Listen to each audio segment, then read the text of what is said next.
क्या आप जानते हैं भारत में 4 ऐसी लाइब्रेरीज हैं जिनको डिपॉजिटरी लाइब्रेरीज ऑफ इंडिया का दर्जा दिया गया है। ऐसी 4 लाइब्रेरीज के बारे में मैं आज आपसे बात करने वाली हूँ।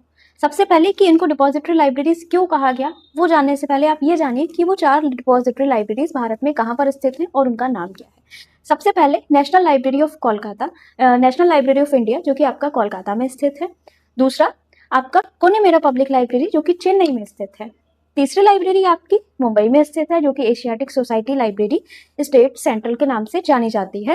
एंड चौथी लाइब्रेरी जो कि देश की राजधानी दिल्ली में स्थित है, दिल्ली पब्लिक लाइब्रेरी, जिसकी स्थापना 1951 में हुई। अब बात करते हैं कि इनको डिपॉजिटरी लाइब्रेरीज क्यों कहा गया, ऐसा क्या कारण था।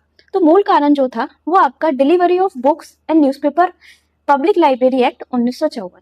इसके तहत जितनी भी ये 4 लाइब्रेरीज हैं उनको देश में जितना भी किताबों का, न्यूज़पेपर का प्लस पत्रिकाओं का प्रकाशन हो रहा है उसकी एक एक कॉपी प्रकाशन के 30 दिन के अंदर इन डिपॉजिटरी लाइब्रेरीज को भेजनी होती है।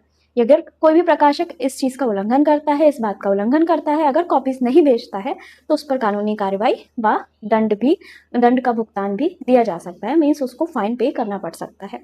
अब देखिए ये एक बहुत ही इंपॉर्टेंट लॉ है। क्यों बनाया गया? सो दैट जितना भी लिटरेचर है, कल्चर है, हिस्ट्री है भारत की पब्लिश हो रही है उसको प्रिजर्व किया जा सके, प्रोटेक्ट संरक्षित किया जा सके। ठीक है, अब देखिए यहाँ पर एक चीज़ का विशेष ध्यान रखा जाता है। ऑब्जेक्टिव इनका यही है कि एक एक कॉपी को संरक्षित कर लें सो दैट आगे चल के जो भविष्य की जनरेशन है या जो रिसर्चर हैं उनके लिए बहुत ही ज़्यादा हेल्पफुल प्रूफ हो कि उनको बहुत सारी हेल्प मिल सकती है, बहुत सारी जानकारी वहाँ से मिल सकती है। कुछ विशेष बातों का ध्यान भी रखना होता है। किस तरह से? इसमें कुछ महत्वपूर्ण संशोधन हुए। ये एक्ट 1954 में आ तो गया था, लेकिन उस समय ये परेशानी थी कि उसमें सिर्फ बुक्स को ही ऐड किया गया था, लेकिन महत्वपूर्ण जानकारी तो हमारी पीरियोडिकल्स में भी होती है, न्यूज़पेपर में भी होती है। तो 1956 में एक संशोधन मीन्स अमेंडमेंट किया गया जिसमें कि इसमें न्यूज़पेपर और पीरियोडिकल को भी जोड़ दिया गया। तो वर्तमान में बुक्स, पीरियोडिकल, न्यूज़पेपर तीनों की कॉपीज को भेजा जाता है। कुछ विशेष बातों का ध्यान प्रकाशक को रखना पड़ता है कि 30 दिन के अंदर, जिस दिन वो छपा है उसके 30 दिन के अंदर वो वहाँ पर पहुँच जानी चाहिए। दूसरा, जो आने का जाने का मीन्स जितना भी ट्रांसपोर्ट का, कुरियर का, डाक का जो भी खर्चा है वो पब्लिशर को ही, प्रकाशक को खुद उठाना होगा। तीसरा, ऐसा नहीं है कि अगर वो फ्री ऑफ कॉस्ट भेजी जा रही है तो उसकी क्वालिटी से कोई कॉम्प्रोमाइज़ हो जाए।